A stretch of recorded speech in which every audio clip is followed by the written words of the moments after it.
Be faithful, be faithful, be faithful. That's the message of Timothy. I think the measure of success can be found in one word: faithfulness. See, Jesus is not coming back to see if this world has become a better place. It's not a bad thing. That's not what he's coming back to find out. He's not coming back. He's not watching to see if we make it to Mars and create a colony up there and start occupying new planets. Oh, that's cool, but that's not what he is coming back to hopefully find. He's watching to see if there is faith on earth. He's wanting to come back and find faith. And so the measure of success is be faithful. You want to have a successful life, be faithful in the little things. Be faithful in the details of life. The title of this message is Fight or Flight. How to stay faithful when the world around us is faithless. So what does your measuring stick for success look like? What does your measuring stick look like? Is it to get financial freedom? Is it to have the nice house with the nice view? That's mine. No. What does your measuring stick for success look like? When we read the Bible and we study it, we find that the Bible's measuring stick and the world's measuring stick, they're vastly different. They're vastly different. So let's read chapter 6 of 1 Timothy. Let all who are under a yoke as bondservants regard their own masters as worthy of all honor, so that the name of God and the teaching may not be revealed. Those who have believing masters must not be disrespectful on the ground that they are brothers. Rather, they must serve all the better, since those who benefit by their good service are believers and beloved. Now, believe it or not, in school, I was asked to do an interview and ask people in the church, is the Bible relevant? Is the Bible relevant for today?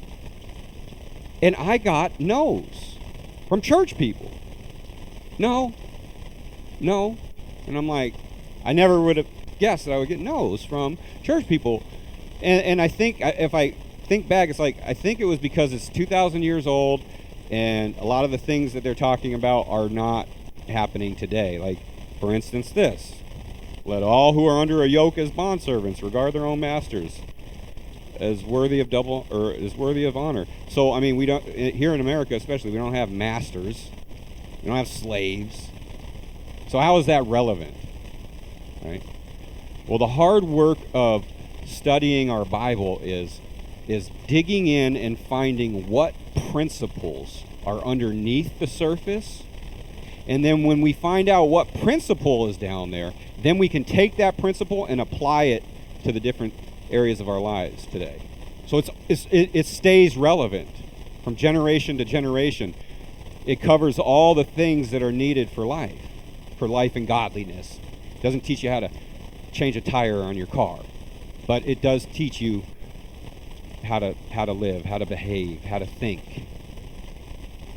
So here, first part of this, he's telling slaves, bondservants, even though I think the principle under this, even though you find yourself in this really hard situation, this really seemingly unfair situation, you're a slave, you're a Christian now, you're free in Christ. But you know what? You're still a slave. That's still your assignment right now until something changes. And so be faithful in that, and work hard for your master. Because why? So that the name of God and teaching may not be reviled. You're a Christian now. You've got yourself, for whatever reason, you're in this place of being a slave, but that's your little mission field. So make the most, and don't give your master a reason to set his mind against Christianity. To say, oh, look, this guy's a Christian, he doesn't even work hard, right? That's the reason. And so for us, what would that look like? It's work hard for our boss, maybe. You know, I would think. That, if people know you're a Christian, be a hard worker. Don't revile. Don't bring reproach on the name of Christ because you're not a hard worker. And then in verse 2 it goes, now to those who have believing masters. So now you got a Christian slave and a Christian master. He says, don't take advantage of this relationship. Don't, because this Christian boss of yours, this Christian master of yours is a Christian, he should show grace and all that because of his faith. Don't now take advantage of that and start. You're still his slave. And so, you know what? Work even harder because he's your brother or sister in Christ. So we could say now we get to the principle, right? And we could say, don't slack in your work just because your boss is a Christian. Or we could broaden the umbrella a little bit and say, don't take advantage of your brother and sister in Christ because they're supposed to be good because Jesus said be good. Don't take advantage of our family in Christ. Each of us needs to work hard for ourselves, not looking for a way to rely on one another for things that we can do for ourselves, because that is entitlement. And that's what's being addressed. Don't have some entitlement here. Okay.